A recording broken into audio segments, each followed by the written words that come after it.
विद्यार्थी मित्रांनो, इयत्ता 5वीच्या मराठीच्या तासाला आपल्या सर्वांचं मनापासून स्वागत करतो.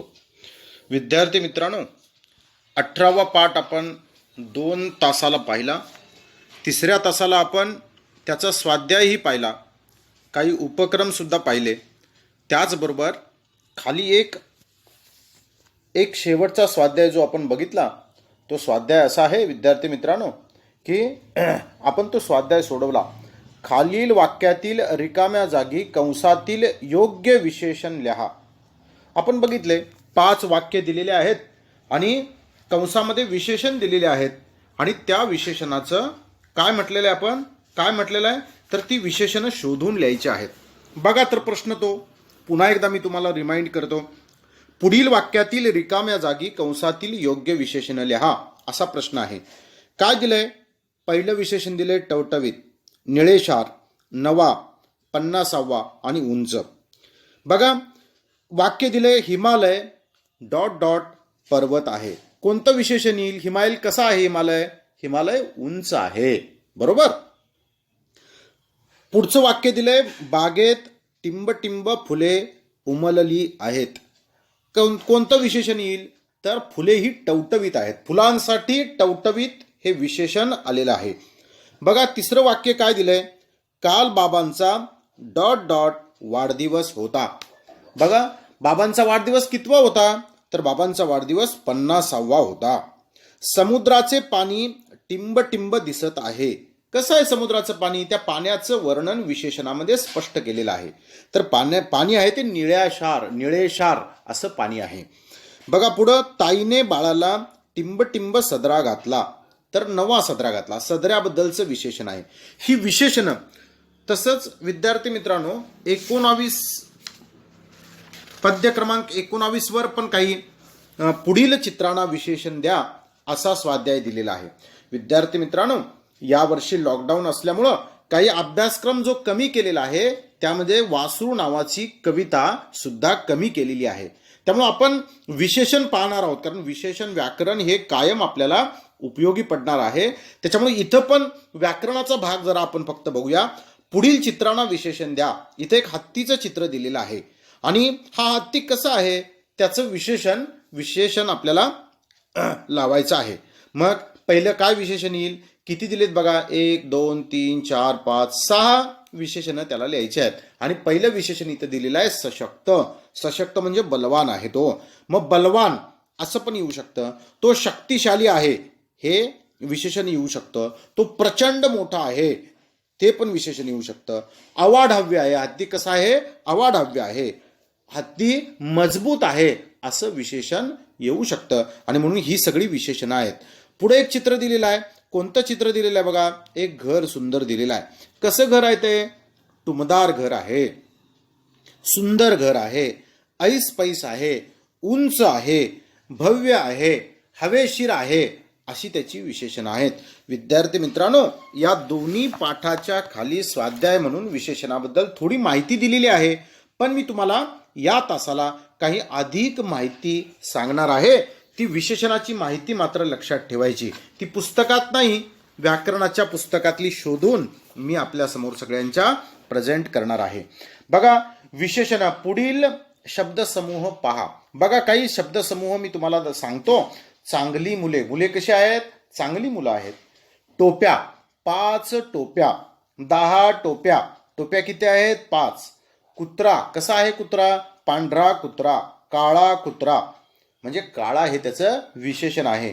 पिशवी त्याची पिशवी आहे ती. रान हिरवे रान आहे. लोक खूप लोक आहे, खूप लोकांची गर्दी आहे.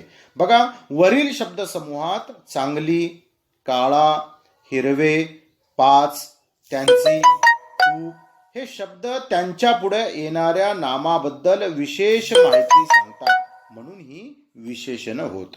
म्हणजे काय व्याख्या होईल त्याची? नामाबद्दल विशेष माहिती सांगणाऱ्या शब्दाला विशेषण असे म्हणतात. अशी विशेषणाची व्याख्या येईल विद्यार्थी मित्रांनो. आणि म्हणून ही व्याख्या पण लक्षात ठेवायची आणि त्याची काही उदाहरणं पण आपण लक्षात ठेवली पाहिजेत. बघा पुढे जाऊया. विशेषण ज्या नामाबद्दल विशेष अशी माहिती सांगते त्या नामाला विशेष्य असे म्हणतात. म्हणजे नामाबद्दल विशेष माहिती सांगणाऱ्या शब्दाला काय म्हणतात? विशेष्य असं म्हणतात. बघा कोणकोणते विशेष्य आहेत? वरील शब्दसमूहातील मुले, कुत्रा, रान, टोप्या, पिशवी, लोक हे विशेष्य आहेत. आणि विशेषणाचे एक वैशिष्ट्य असे की ते नामाबद्दल विशेष अशी माहिती सांगते व त्याचबरोबर नामाने सूचित केलेल्या वस्तूंची संख्या कमी करते.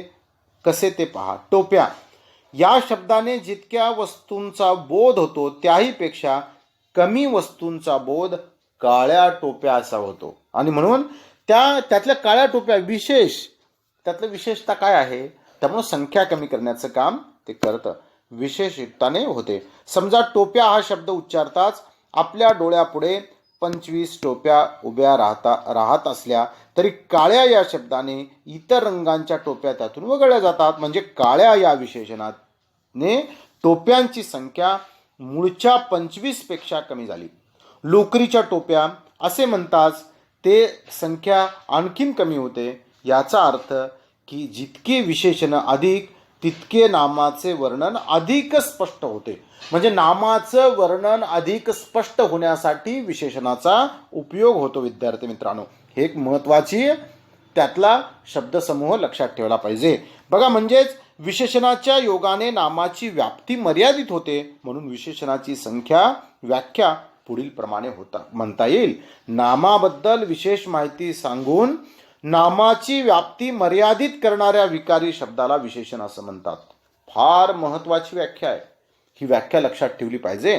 बघा परत एकदा सांगतो. नामाबद्दल विशेष माहिती सांगून नामाची व्याप्ती मर्यादित करणाऱ्या विकारी शब्दास विशेषण असं म्हणतात. मग असं जे विशेषण आहे त्या विशेषणाचे प्रकार आहेत तरी किती? विशेषणाचे मुख्य 3 प्रकार आहेत विद्यार्थी मित्रांनो.